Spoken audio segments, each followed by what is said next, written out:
Now, there are all sorts of analogies out there dealing with limiting reactants and percent yield. Here's what we started with, methane and oxygen. Here's what we end up with, carbon dioxide, water, and leftovers. In this particular case, the leftover is oxygen. But as far as an analogy, here we have people making salami and cheese sandwiches. The recipe says you need 2 slices of bread, a slice of cheese, and a slice of salami to make a sandwich. So if we look and see how many pieces of bread we have and how many pieces of cheese and how many pieces of salami, we can work out how many sandwiches we can make and what we have for leftovers. The same thing applies when we're doing chemistry. In the case up above, where we were talking about methane and oxygen making carbon dioxide and water, we discovered that the balanced equation would be that you need 2 moles of oxygen for every mole of methane. Usually there is plenty of oxygen because these things are done in the open air, and the open air has oxygen in it. So that methane would be the limiting reactant. That is the reactant that is defined to be completely used up. How much product gets formed will depend upon the amount of the limiting reactant. Once you run out of salami, you are done making sandwiches. So the trick is to find out which one is the limiting reactant, and you calculate based upon the mole ratio. So it doesn't necessarily follow that the reactant that has the smallest mass is the limiting one. That will not necessarily be true. Here we have a very simple equation that's just been made up. If A is completely consumed, how much C will you make? If B is completely consumed, how much C will you make? So you're just running the problem twice. You're doing it twice, and that will tell you which one is limiting, and it will tell you theoretically how much you could make if everything went perfectly. Because let's face it, sometimes you drop a piece of salami on the floor. You're not going to use it in a sandwich. So let us try a problem. It says that an oxyacetylene torch reaches extremely high temperatures. Why? Because it's burning acetylene and oxygen. It says that the gases are coming from high pressure tanks, and they tell you how many grams per minute of both the acetylene and the oxygen are flowing. They want to know which one's the limiting reactant. Or possibly they could be completely imbalanced. If they are completely imbalanced, we use this term stoichiometric. And of course, when you're adjusting the flame, you're probably trying to reach that point where it's stoichiometric. There's one other thing in here that could be a little concerning to people. Where did this per minute come from? That's pretty scary.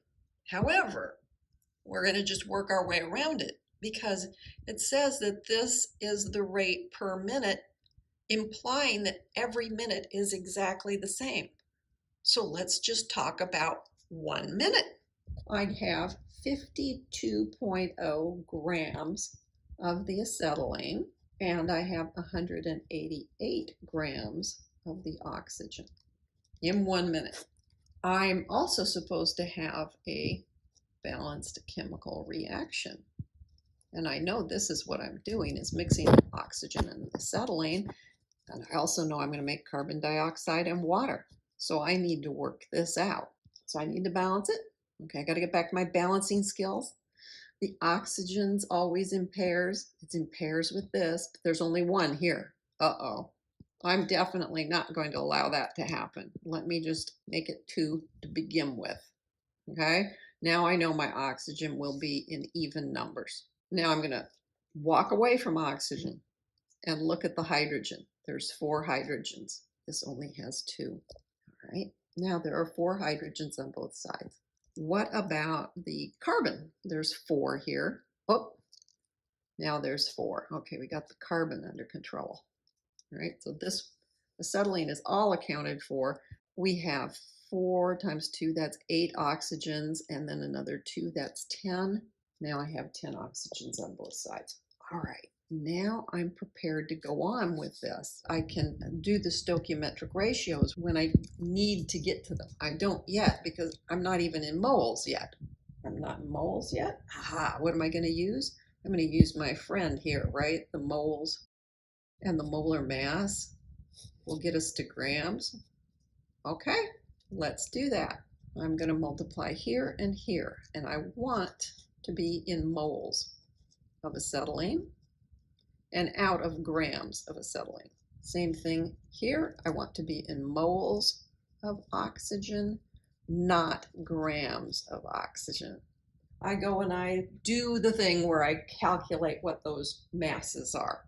And I find out that a mole of acetylene is 26.04 grams. And the mole of oxygen is 32.00 grams. That means the grams are going to cancel. I'll be in moles of acetylene and I'll be in moles of oxygen. I really want to compare which one is going to give me the most carbon dioxide, right? So I better use another mole ratio. This time I'm actually going to use this one. I'm trying to find out which one will produce the most. I could do it with either carbon dioxide or water because both of those are products and they're already in stoichiometric ratios. But I'll do it with the carbon dioxide. So you would get 4 CO2s for every 2 of the acetylenes, which means you'd be multiplying by 2. When I get done with this, I get that I would get 4.0 moles of CO2. Cancel the acetylene, kept the mole. And then here, I would do the same thing, only I'd do it with the oxygen in mind. So I'd take the 4 carbon dioxide and compare it to 5 oxygens. When I do that, I'm going to find out this is 4.7 moles of CO2. Okay, so if I use up all of the acetylene, I'd make 4 moles of carbon dioxide. If I used up all of the oxygen, I'd make 4.7. Well, that means this is in excess. I'm not going to use all of this because I'll run out of this first. So the acetylene is the limiting reagent. Now I better go back and see what was the question, because after you do this much work, you're likely to say, okay, I got the answer, but you better see what it is, okay? If they flow at, which reactant is the limiting reactant? Got that one right. Or is the mixture stoichiometric? No, it's not, because they didn't give me the same answer. Okay, I'm done. Yes, I am done.